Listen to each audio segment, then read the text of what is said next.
Welcome back. In today's lecture, we will see the user privacy and the usability, how user privacy is actually related to the usability.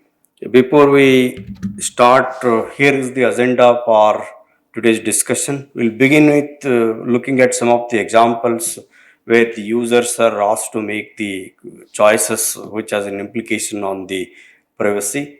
We'll formally define what is privacy, and we'll look at some of the examples of how privacy is compromised and what are the implications of the privacy compromise. In today's context, how privacy is provided, some of the applications and others, security applications also provide the some mechanism for safeguarding the user privacy. We'll look into them, and then at the end we'll end the discussion by answering why users usually ignore these privacy concerns. So here are some screenshots. So the first one screenshot is actually related to WhatsApp communication. So where the user is asked to make a choice who all can see their WhatsApp status, whether it is people who are in their contact list or everybody on the web, everybody on the who is using the WhatsApp, or anybody except some set of the people, or you select and share the status only with a few selected set of the users. So that choice is given to the end users. Here is another application. So this is a mobile application which is asking for users consent to access the location of the users. Maybe the GPS coordinates are taken, and by virtue of that the user's location is taken, and the user is asked to make a choice whether this access should be given to this app. If so, then at what time? While using the app, only one time you want to give the access, or every time the access is given, even when you are not using the app, in the background, can it access your location? So those choices the user has to make. It is not the only application, particularly nowadays the large number of the mobile applications ask such permissions from the users. So the third screenshot that I will put here is related to the Facebook, and it is asking when you post a video or some image on the some post in general in the Facebook. So who exactly should be viewing that? Whether everyone who is part of the Facebook network or not part of the network should be able to view that, or only your friends should be able to view that, or there are many other options. So our specific set of the people should be to view that. So such decisions the users have to make. So the question is whether the users make an informed decision. So we don't know. We'll try to answer those questions in a while. So these are not the where users make specific choices. These are not the only places where the user privacy is compromised. There are many other places. So for example, on the Facebook post, many of the people might post their home addresses located and their in the class they will study, and then sometimes even their telephone numbers, mobile numbers, and so forth. So that might reveal their really compromise their privacy. And many of the users also may be recording a YouTube video and uploading them. In that video, they might show their homes and also the places they visit. They record those and then post it on the YouTube. So forth. So this might also compromise the user privacy. And these are not the only two public forums. Facebook and YouTube are not the only two public forums. There are a whole lot of other public forums as well. So maybe the Instagram or any social networking application or case in general, anything that you post has got an implication on the user's privacy.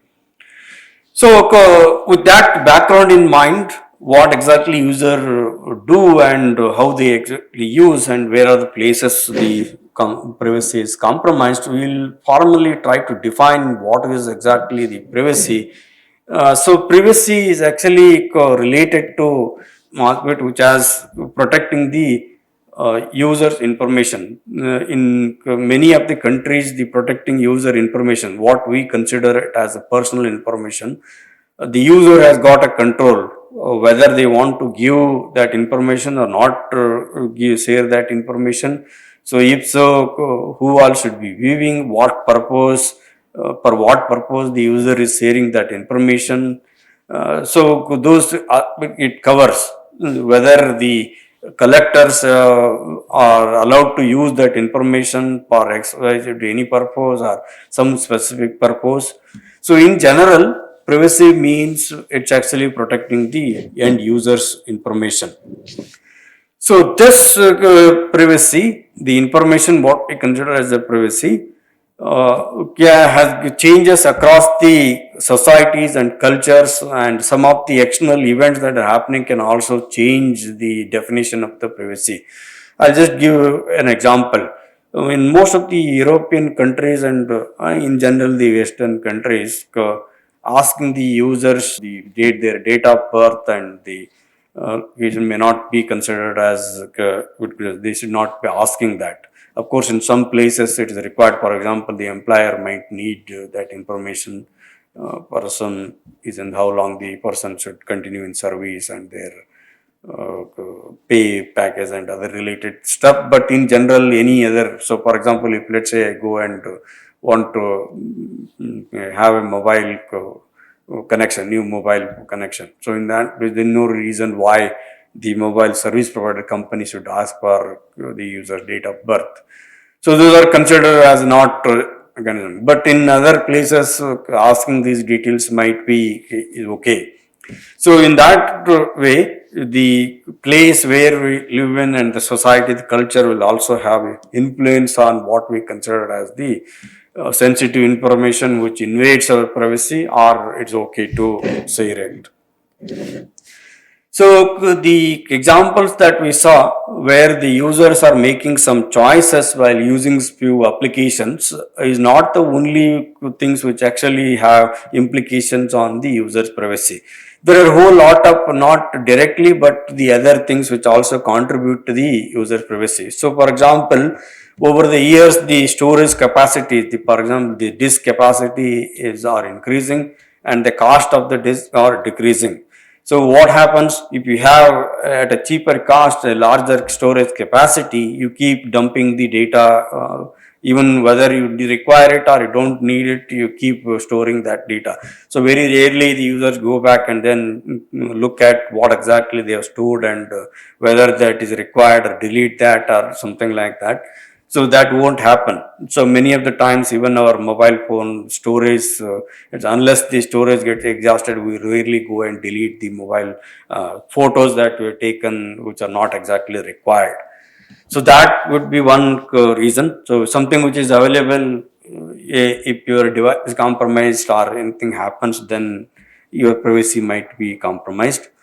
And also, as the advancements in the networking and communication technologies also connect a lot of devices together, and when you have the connection that brings the seamless access. So if I am there at home, I can access my office computer, something like that. I can send any data to any user who is remotely located. So this is the convenience. This is usability aspect. But at the same time, if you do that, then it might compromise privacy. So we don't know how the recipient of this data would make use of what you have said in a good faith, with a good faith. So that implication will also have implication on your privacy.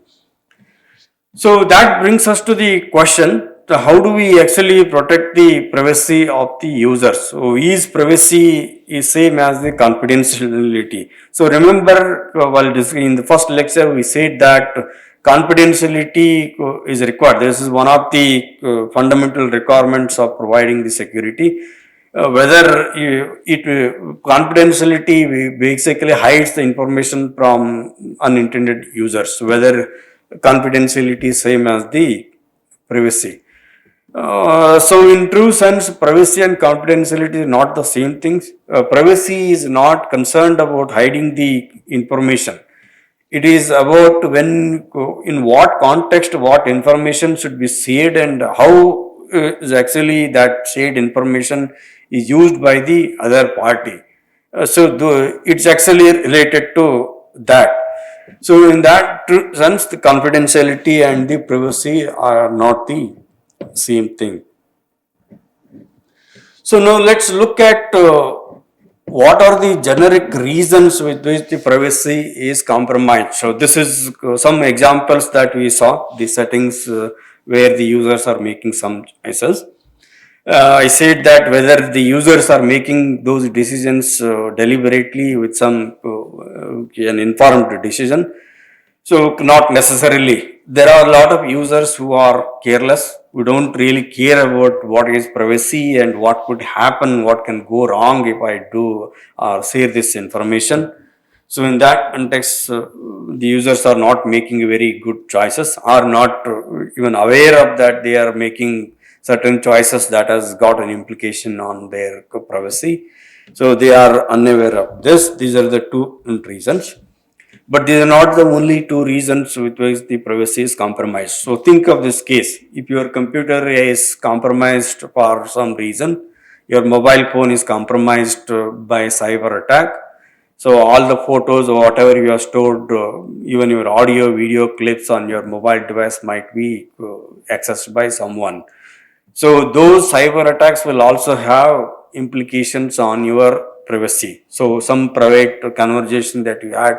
So for example, the best example could be the think of this case. If you have some phone conversation which is recorded on your mobile phone, and if your mobile phone is compromised by a cyber attack, and then if somebody accesses that conversation, now again with whom what you spoke, all those things might be made public, or maybe the someone who is not supposed to read that or have access to that information might be labeled. So that compromises your privacy.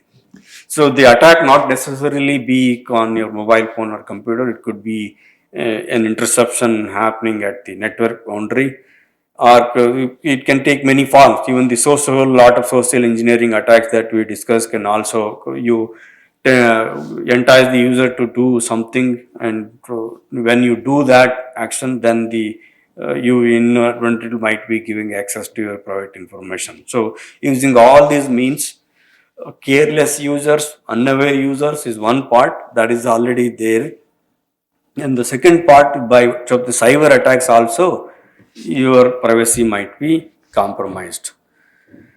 But in most of the cases, even they not necessarily the cyber attacks taking place, some of the corporators also want to monitor their user activities, particularly not user activities in the sense they are not interested in monitoring the private information of the users, but they want to safeguard their own company's secret information. So maybe the trade secret of the company. The user should not be taking, if some company, XYZ company comes up with a new design of a new product, and the blueprint of that product is already made, and it is stored in a computer. If somebody walks in, an employee walk in and then copy that blueprint and walk away, and then or attach it in email and send it, then the whatever the effort the company has put to design that is already is out. So that way they want to protect. So for that reason, what they do is they deliberately launch attacks, something called MITM attacks, which might have implications on the user's privacy. MITM means man in the middle attack. So what the simple example, if this is the corporate environment, so there are a lot of users inside, and at the boundary of this network, the user connections are intercepted. So if anything that you send is taken and it is screened at the boundary of, and this is your internet or external network. So maybe even the some of the corporates may want you to install specific certificates which are taken, your browsers will validate them, and then when you establish a connection, you actually land up to this point. They screen what exactly the communication going on, and then if they feel fit, then you actually they forward it to the then say anything. So, for example, the thing that I was discussing, if you send an email with the blueprint of the company's new product as an attachment to your email and send it, then if these devices notice that, then they might block that communication. So in true sense, whatever the end-to-end security that we're talking about in TLS communication, so that is broken. So you first connection is from your computer to the device which is actually doing the monitoring activity, and from there they actually establish a connection to the outside world.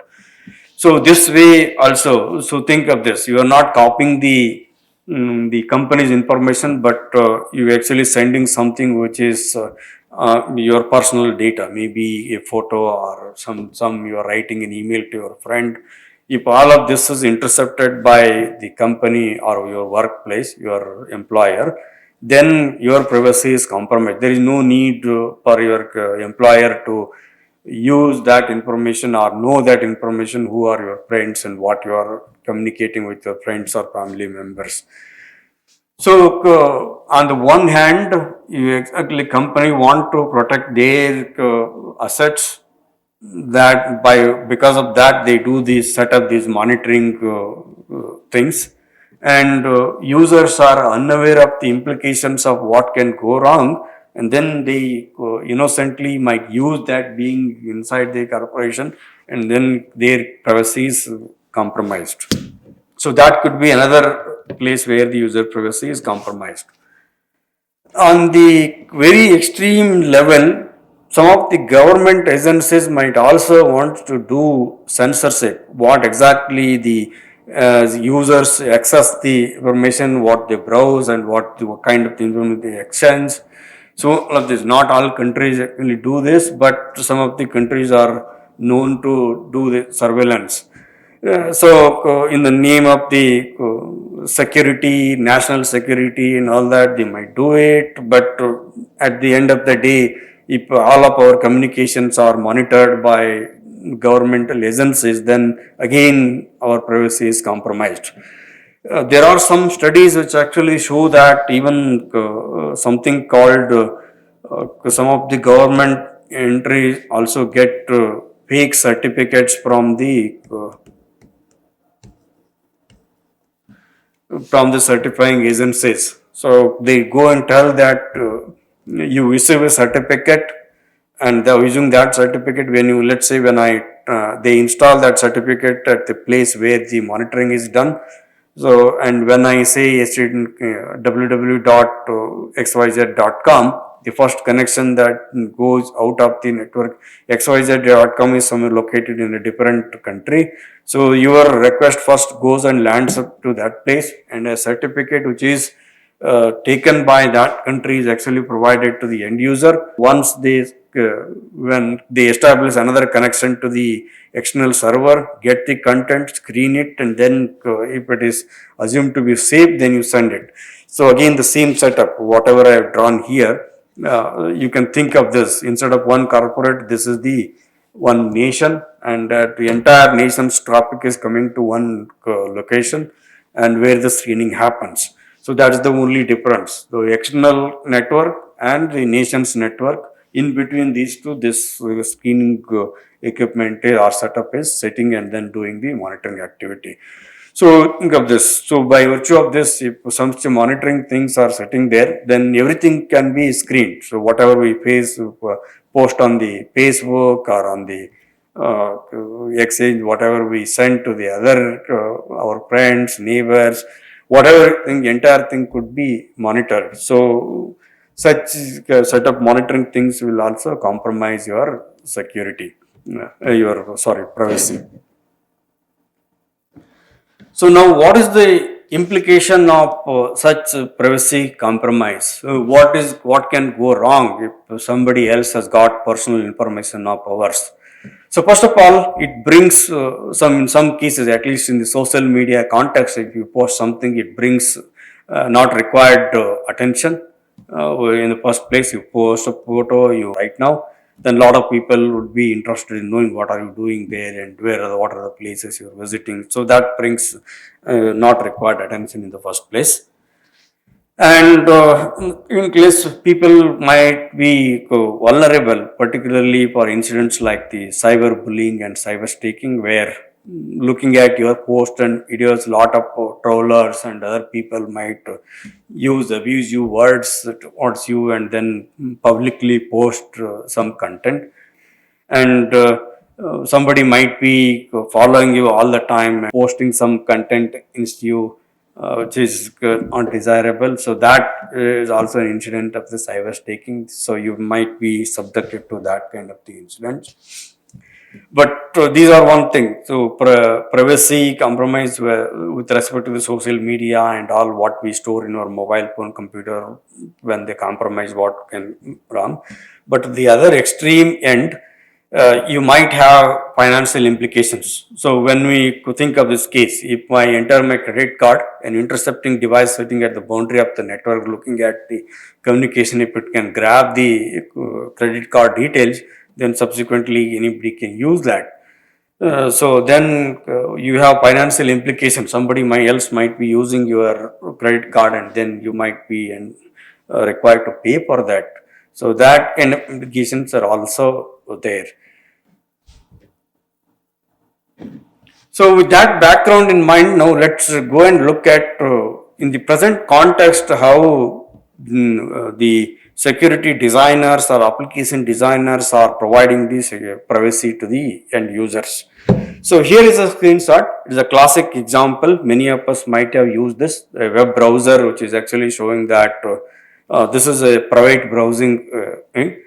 And when you use this, then the browser don't store your browsing history, and they don't remember the URL that you visited, the entries that you make in the forms, and even the passwords and other things. That is how the privacy is protected.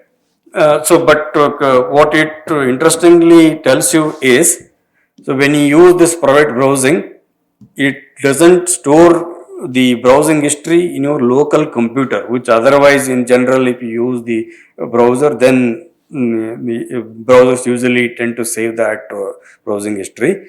But it also warns you what it does not do. What it does not do, your corporates, whatever the network administrator sitting at the boundary, if they have some surveillance equipment, from them it won't protect you.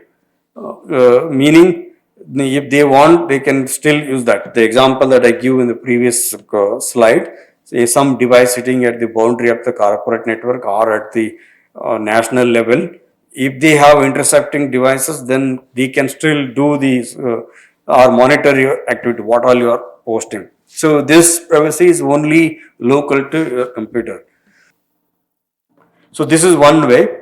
Some applications try to minimize the user's privacy compromise. So what they have given control to the users, so they can make that choice. But the other thing is, in some places, some applications, particularly when you visit a website, when you are entering some details forms, they might tell you there are terms and conditions. And even when you browse content from some websites, you have to give a consent. So you are using this information. This is a copyrighted material. You are not able to repost it under that terms and condition they give. Even when they collect that information from end users, sometimes when you are required to fill a form, that also is under that time the websites or who are the collectors of that information might declare, we will use this information, whatever collected information, for so and so purpose. Whether they are sharing into the third party for marketing purpose, all that purpose, whatever is there, they have to declare. So these are called terms and conditions. So some of the application might say that we don't share with the third party, and some websites and application might say that we might use your information with the our third party vendors and all these things for marketing purpose, for personalized advertisement, all that. They tell what they do with your information. Whether we use that, whether we read that carefully and make informed decisions or not is a different question. But that is how. So if I feel that this action, whatever information that I am giving, is compromising my privacy, I can safely exit from that place. I need not give that information. It means that if I am giving with the consent that you are allowing those people to use that information the way they have declared is okay. So under that condition, terms and condition, the information is collected and also provided. And in some places, particularly not with the end users in the web context, so if some corporates are there, two corporates are coming and they are working on something, they do have something called non-disclosure agreement. So non-disclosure agreement is that is some form of the terms and conditions, but it is legally done, saying that yeah, I'm giving you this information, but you are not supposed to give that information to others. So they kind of agree on something. So that might also prevent the user privacy compromise. So if let's say all employees details are given to some company, so for example, I want to prepare one ID card for all the users. The corporation, our company may not have facility to generate those ID cards, maybe the plastic printing and other things, but you go and approach another company to do that. But that company, because to print the ID cards, you have to share a lot of details of the employees and other things. You might give that information, but how they exactly use that information, they are not supposed to take this employee details and then put it on a website or share it to other people who are not supposed to that. So this is called a non-disclosure agreement. So because what your company does, what it shares with the third party vendor, the end user's privacy is compromised. So, for example, if my details are given to my home address, the place I live in, what is my qualification, all of them are given as information to print that card. Because that company has got access to that data, then know who all people are working here and where they come from and all that. So, if that information is sold out or given to someone, then that has implication on my privacy. So these are all the places where, and so in that case, the company might want to engage in some kind of the non-disclosure agreements and then prevent that from leaking that information or giving that information to some other people. So that is how, in conventionally in today's, as we speak, in today's scenario, the privacy of the end users is protected. Now there are many other places where the users are given warning. So when they are making certain choices, so those choices have implications on their privacy. The websites, the applications that we use, including the mobile applications, do warn the users or communicate the terms and conditions of the use, what all they do to the end users. So here is one screenshot, which is actually showing that we have updated our usage policy, terms and conditions. You better read this. Recently there was a case of this issue of WhatsApp updating their terms and conditions of how exactly they use that information. So a lot of media coverage and all was there. And we know that many times the users actually don't care about what exactly these updated terms and conditions are. So knowingly or unknowingly, without understanding the consequences, we might just say go accept it. So here is another screenshot, which is actually warning the end user. This probably we saw it earlier as well. So web browser is saying that the connection, that the site that you are visiting is not using a secure connection. The certificate that it is presenting is not validated. So there is an issue, but it tells whether you want to continue. So if you click on this advanced, then it will ask you to add an exception, and you want to still continue, you can continue and connect to that website.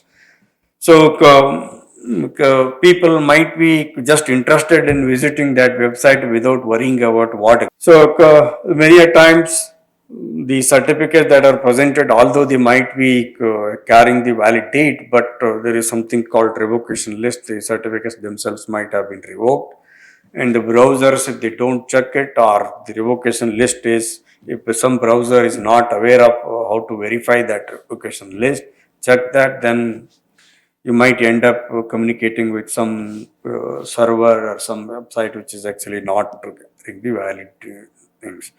So in that context also, if it is not a genuine website, then your privacy might be compromised, including the financial data. So that's about the. In all these cases, the warning messages that we discussed, we saw, a lot are telling you the users that your privacy might be compromised. But whether user is actually reading them properly and understanding those things and making an informed decision, that's the question that we answer.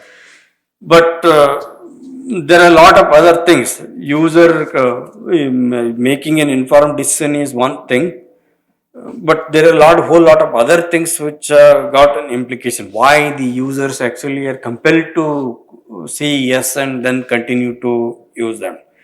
In some of the cases, users may not have options. So if I don't use this application X, do I have a better option or an alternative to X? So X is giving me the convenience. So we all probably use WhatsApp. WhatsApp is a convenient application to be connected with our friends and like that. But do I have a better option than the, or if that is not considered to be a safer option, what is the other alternative I have? If I don't have an alternative, same features but not compromising the user privacy, then in the absence of that, the users might actually compel to do say yes and continue to use it. Second thing, as I said, the users may not read those terms and conditions. Many of the times, these terms and conditions are quite big, so users may not read all of them. Even if they read that, they do not understand. They are written in legal terms, sentences. Though then, what exactly is written here, they may not understand that. Even if they read, understand, people might think that they just ignore. Okay, so let it be. What's sort of the big deal if they share this information with others, whether they do marketing or propose. So some people might think that it is okay. So these are all things. Again, you have got, although the applications and the sites are warning you, this can go wrong, but the users, because of the way they react to that, different people think in a different way. Whether they read it, don't read it, they say it is okay, it is not okay, because they don't have alternatives, better alternatives. For all reasons, people might continue to use that, then your privacy is at the end of the day compromised. The question why, in general, in technical terms, why users usually ignore all these warning messages and then continue to use that. So one general argument people made it is, for example, the privacy settings in the WhatsApp, who can see your status message. The user has got the control. You can just see that so and so, only so and so people can see this, but they are not exercising that. So in that point, one of the argument will mean is users are lazy enough to understand and even care about that. That is one. This is an old argument people made about the users. And sometimes, whatever the users are thrown with some warning messages and some advices, so don't do this, don't open your or share your status message or photos or address in public forums and other things. These are the advices given to the end users. So it compromises your privacy, don't do this. And in some scenarios, these advices make the system, whatever are there, applications are there, they may not be able to use them. So the best example is the password thing. If you complicate the password complexity, or having so many put restrictions on what can be as part of the password, what kind of the passwords you set, then the usability of that application.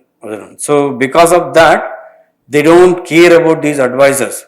So for example, if I say that you keep frequently changing the password, how frequently you need to change it, this is a good advice. But too many times, frequently, many times, if you are asked to change that, then the user may not be able to do that. They keep forgetting the password. So that is the advice, makes the system itself not usable, or application itself not usable.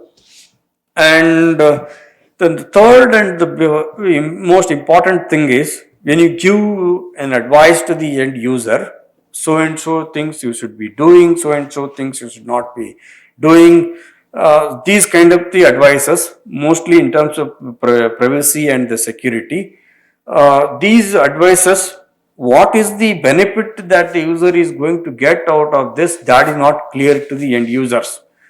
The other day, we were discussing, whenever we step out of our home, we put locks to our doors, our home doors, and then so the we have the clarity. If I don't lock our home, what is going to happen? That clarity is there. And on the same level, when you say that users, these things you should do, these are the things you should not do. So what can go wrong? What is the implication of that if they are not aware, or at least if they are not able to grasp that the implication, then these advice is not likely to be not followed. So some of these things are in fact like the advices themselves might run out to be quite lengthy. So here is an example. The US CERT details has got a list of 51 advices in different contexts, and each has got the details about one page. So meaning that there are 51 page documents telling the users what they should be doing, what they should not be doing. So nobody usually reads such a long document, 51 page, and then understand what all is written there in each page and then follow that. So that's not going to happen. So if you throw the users with too many details, too many kind of the advisors, then again the users tend to ignore that. And as I said, the benefits of what if I follow these advices, what is going to happen, what advantage I am going to get, that is also not clear. Because of all these reasons, the users might tend to ignore the warnings.